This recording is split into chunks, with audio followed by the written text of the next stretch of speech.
Hello everyone, this is Liam Mower and he plays Albert in The Midnight Bell. Hello everybody, this is Andy and he plays Frank in The Midnight Bell.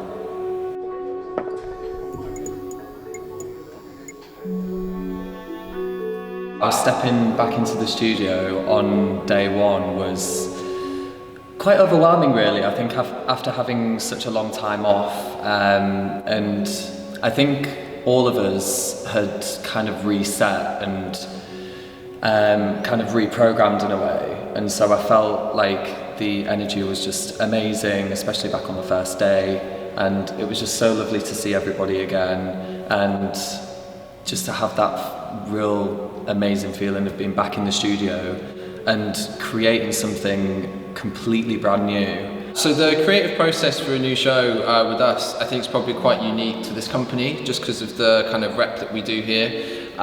So we started with some workshops in April where we kind of just explore some tasks that Matt sets out, some really early research, and we kind of just see what happens in the studio in a really low pressured environment. Our particular characters, Albert and Frank, actually don't exist in the Patrick Hamilton novels. Matt's actually wrote them specifically for this production, so they're brand new, so you wouldn't have seen them before, and that's been really cool to kind of draw our own plot, really. I think we tried to bring in themes that Hamilton uses a lot in his writing, so whether that's loneliness or the dependency on alcohol or kind of self-loathing, all really jolly stuff. To kind of bring in our motivation with our characters as well. So it's like, okay, why do they depend on the drink so much? And then it's trying to find that out. So that's been really good for us to try and come in with that. It's really nice for us to dance together because we don't get to normally dance together.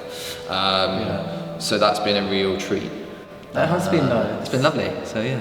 My favourite parts of the rehearsal process is definitely getting to work on like duet material or solo stuff that's really story-led. I think that's what makes this company so brilliant, is the depth of stories that we try to create, and it's so integral to what goes into the movement and what you're trying to say. So we just actually did a really nice session which was all about the end of Act 1 and kind of like who has the power and who has the initiative and who drives it and who tries to pull away, and trying to find that dynamic between the two of us has been really fantastic. We're now at a place where you're starting to see a lot more depth and people like layering their characters, and I guess, you know, researching for a piece, I think obviously it's based in the 20s, 30s, and especially looking at homosexual characters of that time, like there's not a huge amount of history, but the stories and the research that we did find was really quite fascinating, and just kind of diving into that more. You know, we read books such as Queer London and Queer City, and I looked at characters such as like Quentin Crisp, and it's not so much directly drawn from that, but it's amazing to see characters of that time and how it was for them back then, how they held themselves, where they went, who they spoke to, what their whole history was. So that's been really interesting to dive into. And the challenge of that is then trying to bring all of that research that you do into the studio. How can I make it relevant to the character that I'm doing, or the relationship that I'm trying to portray?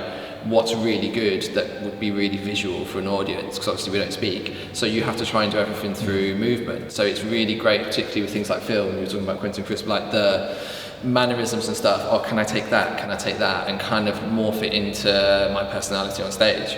Yeah, obviously we've all been so lucky to have created something brand new, and these are characters that you've read, are familiar with Patrick Hamilton's novels, but it's been reworked in such an exciting new way, and I think especially after this time that we've all been through, it'll be so nice for audiences to come and just get lost in a great story, a dark story I would say, but just to kind of lose your normal sense for at least 2 hours, and I just think it'll be really amazing, and come and watch us.